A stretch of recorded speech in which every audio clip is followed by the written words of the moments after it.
Bethlehem has ever fostered this type of actions between its own citizens. I think the community spirit that Bethlehem has, I think we can rise above that and work through the procedures that are laid out. I think our commission, once it's installed, appointed, and confirmed, can be very effective without having this 14507 as an end result. So that was my reason for the motion to make the amendment to remove 14507. Ms. Dolan? It seems to me that well, first of all, I would say that we definitely do have punitive ordinances. There's sometimes needed. We have fines. We have prison terms. We do pass laws that define what happens if you break a law.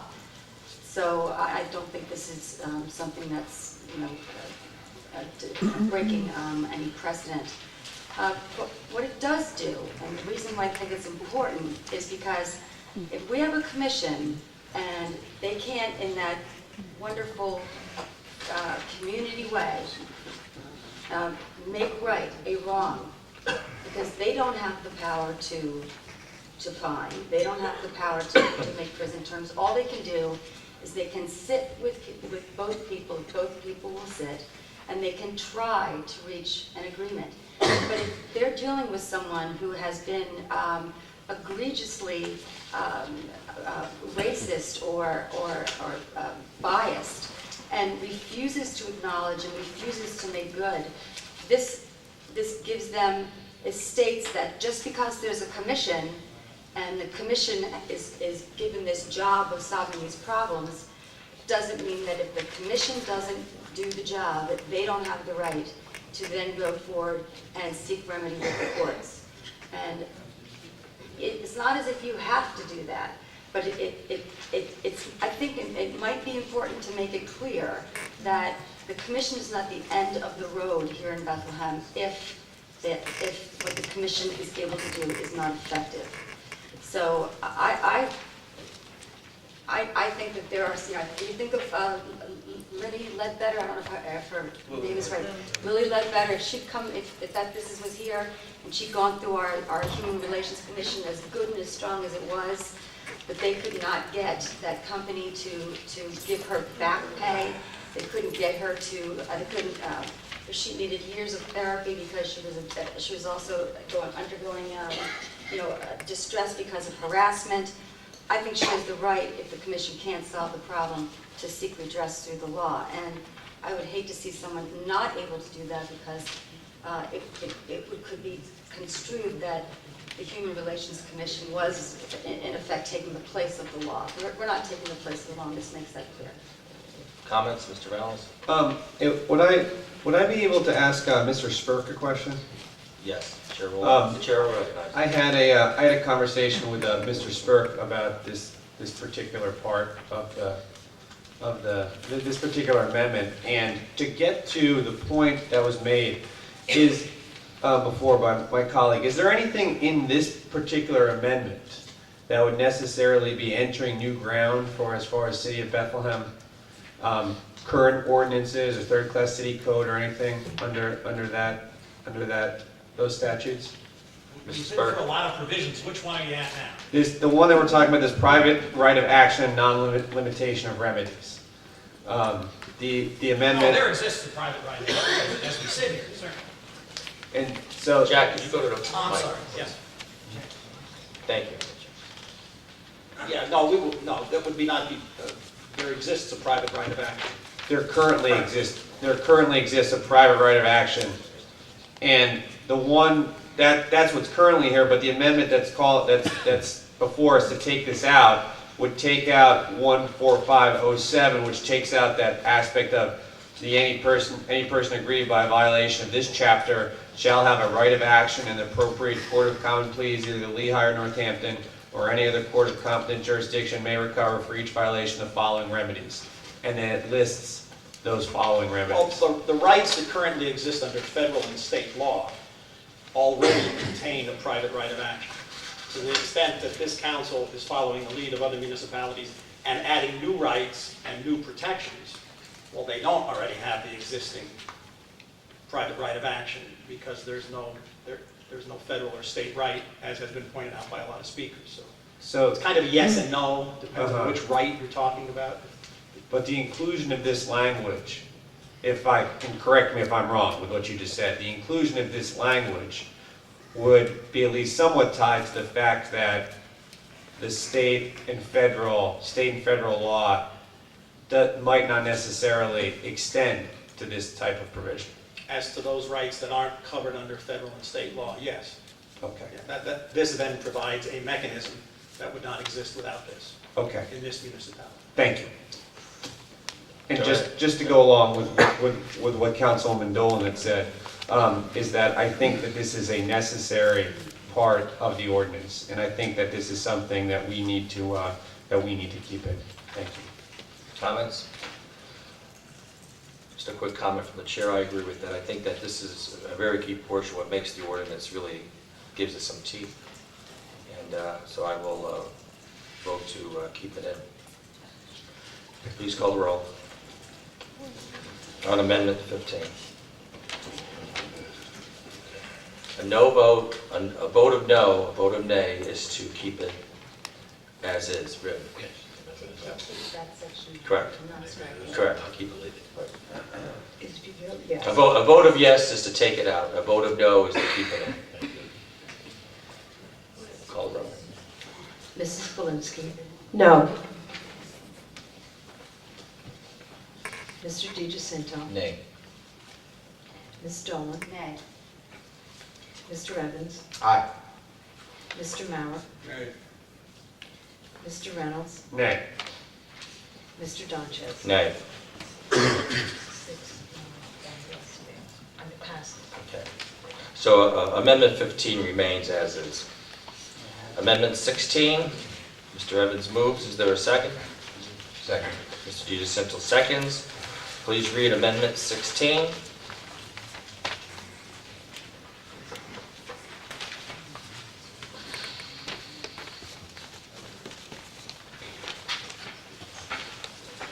That's section 145.04 that reads as follows, exception.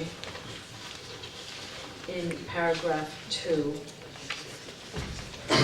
nothing in this chapter shall be interpreted to prohibit a church, religious denomination, or association of churches that is exempt from federal taxation under section 501c3 of the Internal Revenue Code, or any entity affiliated with that church, religious denomination, or association of churches from engaging in any conduct or activity that is required by or that implements or expresses its religious beliefs or tenets of faith, nor shall anything in this chapter be interpreted to require any such church, religious denomination, or association of churches, or any entity affiliated with that church, religious denomination, or association to engage in any conduct or activity that is prohibited by its religious beliefs or tenets of faith, nor shall any such church, religious denomination, or association be required to engage in any conduct or activity that would violate its religious beliefs or tenets as a condition of entering into any contract with any agency of the city. Shall be amended to read as follows. Nothing in this chapter shall be interpreted to prohibit a church, and added are the words synagogue, mosque, temple, or other house of religious worship, religion, religious denomination, and added is or an association of the foregoing, and any bona fide private or fraternal organization that is exempt from federal taxation under section 501c3 of the Internal Revenue Code, or any entity affiliated with that church, again adding synagogue, mosque, temple, or other house of religious worship, religion, religious denomination, or an association of the foregoing, and any bona fide private or fraternal organization from engaging in any conduct or activity that is required by or that implements or expresses its religious beliefs or tenets of faith, nor shall anything in this chapter be interpreted to require that any such church, synagogue, mosque, temple, or other house of religious worship, religion, religious denomination, or an association of the foregoing in any bona fide private or fraternal organization, or any entity affiliated with that church, synagogue, mosque, temple, or other house of religious worship, religion, religious denomination, or an association of the foregoing, and any bona fide private or fraternal organization, to engage in any conduct or activity that is prohibited by its religious beliefs or tenets of faith, nor shall any such church, synagogue, mosque, temple, or other house of religious worship, religious denomination, or an association of the foregoing in any bona fide private or fraternal organization be required to engage in any conduct or activity that would violate its religious beliefs or tenets as a condition of entering into any contract with any agency of this city. Please call the roll on the motion. Mrs. Blinsky. Aye. Mr. DiGiacinto. Aye. Ms. Dolan. Nay. Mr. Evans. Aye. Mr. Mauer. Mr. Reynolds. Nay. Mr. Donchev. Aye. Discussion on 16. Mr. Evans, comments? Yes, thank you, President Sanchez. This is the existing exemption. It's wordy because it's repetitive. What has been added or changed? There were concerns outside of the religion of Christianity that should also be included. I believe it was a memo from Ms. Dolan that others outside that realm should also be included. So the wording is to attempt to do that, adding synagogue, mosque, temple, other house of religious worship, as well as protection for fraternal organizations, also mentioned by Ms. Dolan in the same memo about possible, I don't have the memo in front of me, the fraternal organizations you referenced in the memo. So yes, exactly, those examples. So that's what is in there. It's just, and it's repeated 4 times just to follow the wording of the original document. Comments? Mr. Reynolds? What was the origin of this language? Where did you just decided to add the synagogue, mosque, temple, or other house of religious worship, religion part? Would I be allowed to ask Mr. Glassman a question? Chair will recognize that, yes. Mr. Glassman, can you speak to this particular amendment and how it relates to other similar other commissions throughout the state? It's unique. I mean, this doesn't exist anywhere else. And I think it's confusing. And I would like to know the origin of the language, who proposed the language to the council person, because it does not seem to reflect what's in the State Human Relations Act as the religious exemption that the next amendment, I think, is attempting to reflect, and the two seem to be potentially in conflict with one another. Religion includes every single denomination or not, non-believers as well. You don't have to list mosque, synagogue, temple, etc., because it's all covered under religion. And I think that this makes it much more confusing than it needs to be. It's almost impossible to read this and fully understand it, especially when you're seeing it for the first time. But this is unique. It doesn't exist in any other ordinance in the state. Mr. Downing? I guess my response to that would be the following. It may be unique. That may be something that Bethlehem in your legislative judgment chooses to do or not to do. And I would disagree that the language is relatively clear. In fact, it's very clear. There's no other way to read it. And it tracks it through this amendment as proposed by Mr. Evans.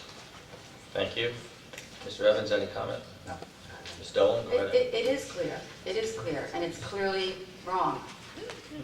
And I'll tell you that I think I know the origin of this language. And I think that the origin of I'm talking about the original language that now, someone has deemed kindly enough to include other religions besides Christianity. Thank you very much. But it's still, it comes from the Catholic Church. That's where this language comes from, and that's why it doesn't reference any other.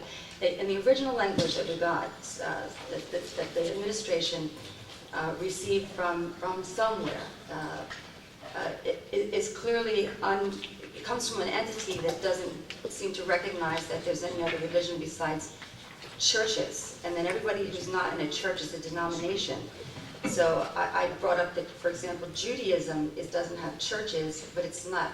Judaism is a religion, it's not a denomination. So they fix that. And this does fix that, but it doesn't fix the real problem, which is that this isn't even reflecting what we're trying to do. Let me just explain. I've given this a lot of thought. And a religious exemption or exception means that we are weakening, in some ways, our own human relations ordinance because we respect religion. And I agree with that.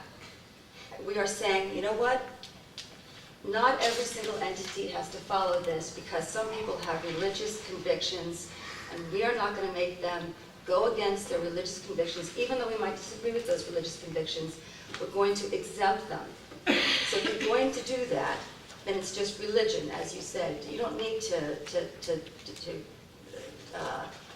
spell it out. I found it odd that we received language that said church, religious denomination, or association of churches. That was what I was referring to in my email. But the clause that's provided by the Pennsylvania Human Relations Commission, it is crystal clear that it's barring any religious or denominational institution or organization or any charitable or educational organization like a Catholic school, which is operated, supervised, or controlled by or in connection with a religious organization or any bona fide private or fraternal organization. All those groups were saying, you don't have to follow this. But what's also clear in the Pennsylvania Human Relations Commission language is that it doesn't extend to, for example, if you hire a janitor. And we received a pile of information from former Councilman Jay Leeson. And I was multitasking and reading it. And this whole packet is really two cases. There are two cases in here. And one case is from the Church of Latter-day Saints, the Mormons. And basically, it went on for a number of years, or for a long time, I'm sorry, but it goes back to the 1980s.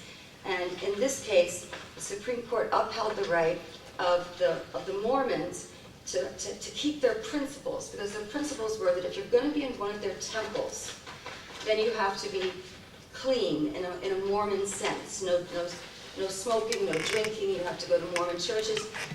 You know, so even if you're going to clean the temple, you need to follow those Mormon precepts. Well, that took a while to define, but if a situation that complicated comes to Bethlehem, it will be figured out.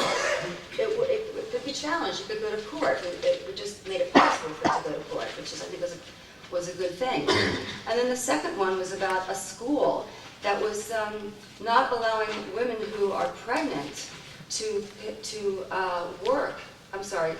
take maternity leave if they weren't married. And it was only allowing them to get pregnant once every 2 years. And that also, very complicated. And basically what was decided on that one was that this was, in essence, evil, but it was creating a new class of protected persons. And so because that class of protected persons was not already in the Pennsylvania, am I right on this? I'm reading legalese here, but Pennsylvania Human Relations Commission, it had to be upheld. So I don't know what happened as a result of that. But neither one of these, despite all these pages and all these words and all this stuff that you've been told to pay attention to, if you pay attention to all of it, neither one of them is a case that we should be looking at as an example to base our ordinance on. I think that what we want to do is we want to pass an ordinance that we know is going to exempt religious organizations, all of them, and their associated organizations like their schools, from this ordinance if it's offensive to their religious beliefs. And we're also going to make exempt fraternal organizations. So, for example, the Republican Club isn't going to have to accept Democrats and vice versa, because it's part of their organization. It's an adult organization. They just want to be with Republicans. That's okay. It's a fraternal organization. We're not going to make sororities accept men. All those things that some of the folks out there were upset about, they're worse in this new language. They're tight in the original language. So I think some people were reading the amended language, because the amended language definitely is looser and definitely would allow perhaps some of those things to happen. We're playing with fire. This is key to the ordinance, and I would rather just not have an exemption and make our religious community deal with its issues of discrimination. And I would like to have an ordinance that makes it possible for just kind of ridiculous things to start occurring. So I think we'd be going in a very dangerous direction to accept amended language that came from the Catholic Church as our as part of our public ordinance. Any other comments? Mr. Evans, then we'll go to Mr. Mauer.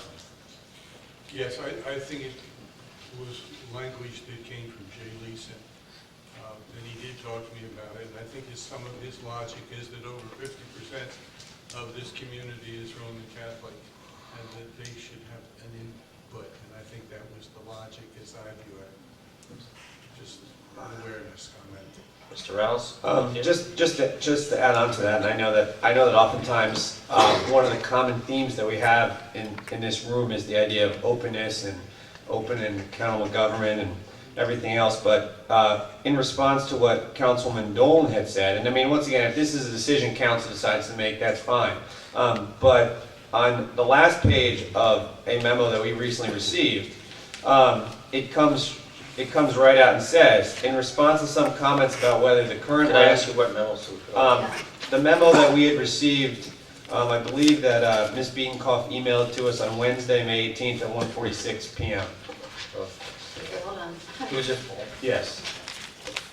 It's from being called on Wednesday, Okay, that's a memo from, May 18th, 146.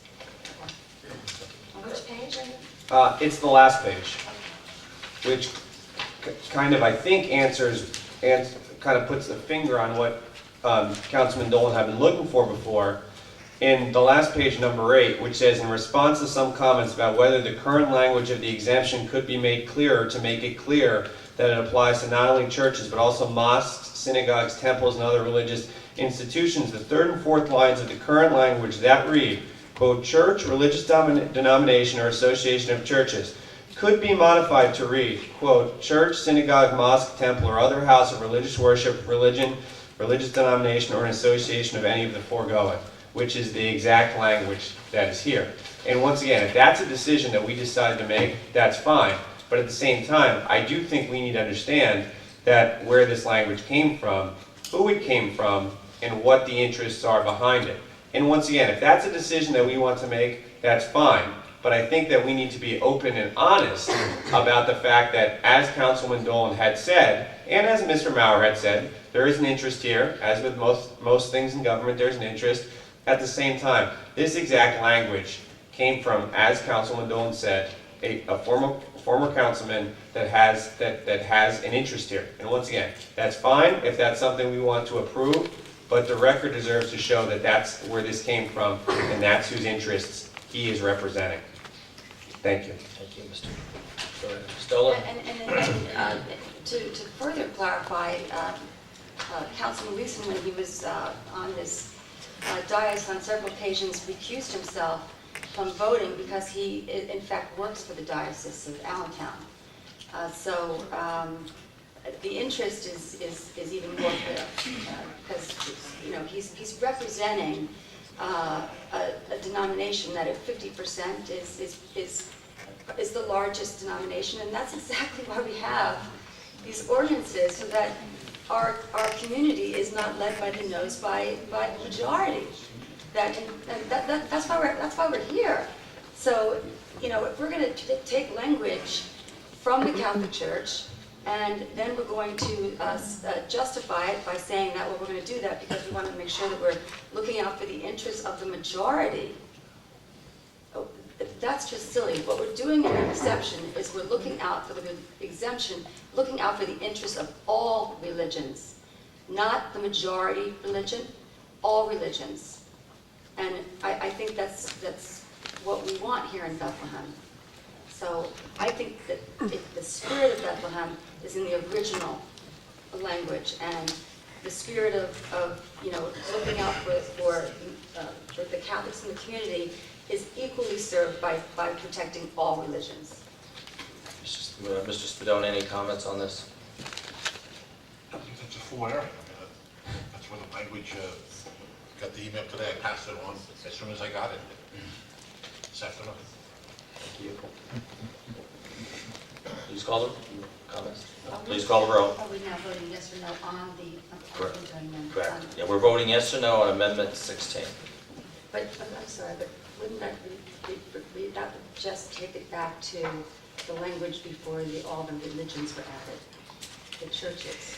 Mrs. Spadoni? So, yes. You're voting on the amendment, Amendment 16, as I understand the current status. The vote of aye would be to have the amendment as proposed under Article 16, and a vote of nay would be to defeat the amendment. Right. But it doesn't defeat it, take it back to the language. 145.04, if it was defeated, would remain.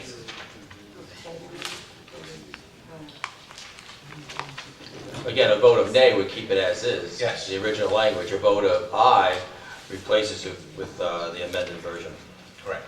The original language, should we be talking about the original language that we amended the last time we met? 145. That would stay. Repeat that. Okay, so what we'd be doing is we'd be taking it back to the original language from the Catholic Church. And then I would make an amendment that we strike that and replace it with the language from the Pennsylvania Human Relations Commission. Is that correct? Let's take one step at a time. We jump in here. Go ahead, Mr. Spadoni. If I may, the current status before council is that Amendment 16 is now, after discussion, present for a vote. Amendment 16, as proposed, would change the language as set forth, and the pages are numbered at the top at page 8. A vote of aye would be to amend it to the new language. A vote of nay would to have it remain as it came out of committee.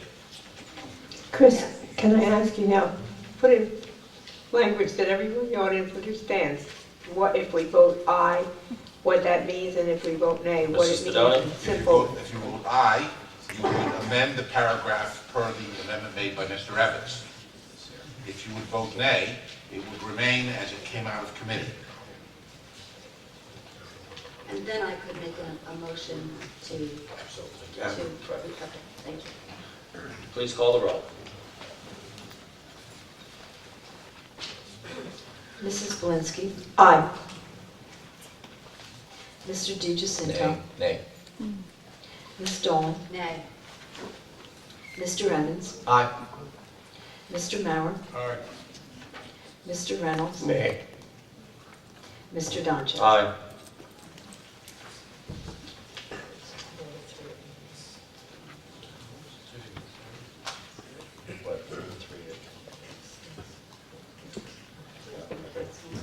Ms. Dolan? Yes, I would like to, I would like to make an amendment that section 145.04 exception, as we now understand it, which is on page B, I don't know what that page would be, 9, on page 9. So if you're on page 9, this is where we're at right now. We're at the language that we received from Jay Leeson on behalf of the Catholic Church. Okay, we're going to your amendment, correct? Amendment 17. Yes, so I would Okay, like to... wait. Yes, it's right actually here. Correct. Well, we're working on this sheet here, page 9. So it's Amendment 17 is your amendment, correct? So you want to Yes, it offer that, so do we have a second to Amendment 17? I'll second it. Mr. Reynolds seconds. Ms. Dolan moves. Please read Amendment 17. Yes. Amendment 17, that's section 145.04, that reads as follows, and the second paragraph is the one that will be changing. It now reads that nothing in this chapter shall be interpreted to prohibit a church, religious denomination, or association of churches that is exempt from federal taxation under section 501c3 of the Internal Revenue Code, or any entity affiliated with that church, religious denomination, or association of churches from engaging in any conduct or activity as required by, or that implements or expresses its religious beliefs or tenets of faith, nor shall anything in this chapter be interpreted to require that any such church, religious denomination, or association of churches, or any entity affiliated with that church, religious denomination, or association to engage in any conduct or activity that is prohibited by its religious beliefs or tenets of faith, nor shall any such church, religious denomination, or association be required to engage in any conduct or activity that would violate its religious beliefs or tenets as a condition of entering into any contract with any agency of the city shall be amended to read as follows. Nothing in this clause shall bar any religious or denominational institution or organization or any charitable or educational organization which is operated, supervised, or controlled by or in connection with a religious organization or any bona fide private or fraternal organization from giving preference to persons of the same religion or denomination or to members of such private or fraternal organizations or from making such selection as is calculated by such organization to promote the religious principles or the aims, purposes, or fraternal principles